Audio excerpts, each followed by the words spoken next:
तर मी सौरभ उमेश घेवारी, KisanDrone.com कंपनीचा CEO. आज आपण आलो आहे हैदराबादला.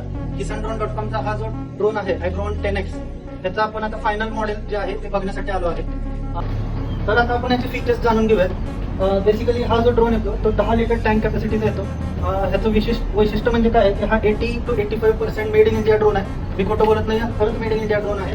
टँक सुद्धा आपण इथं बनवलेली आहे, ज्याची टँक कॅपॅसिटी 10 लिटर आहे. तुम्ही मोटर पाहू शकता, मोटर मेड इन इंडिया आहेत. हे सगळे मोटर इथं बनवलेले आहे, त्याला वॉरंटी वगैरे सगळं मिळणार आहे. कार्बन फायबर बॉडी आहे, कार्बन फायबरचे आर्म्स आहेत, मेटल बॉडी येते पूर्णपणे.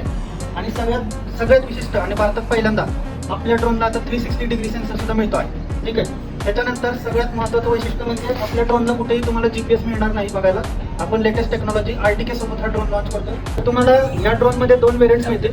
एक 30 mAh बॅटरी सोबत आणि एक 35 mAh बॅटरी सोबत मिळणार आहे. त्या दोन्ही ड्रोनमध्ये तुम्हाला हे जे नॉझल आहे, सेंट्रिफ्युगल नॉझल, हे ऑप्शनल राहतील. 4 फ्लॅट टॅपर्ड नॉझल किंवा सेंट्रिफ्युगल नॉझल मिळतील. तुम्हाला बॅटरीसाठी आता प्लेट वापरायची गरज नाही, बॅटरी डायरेक्ट तुम्ही टँकवर ठेवू शकता. ते तुम्ही इथं बघू शकता टँकमध्ये कशी बॅटरी ठेवायची.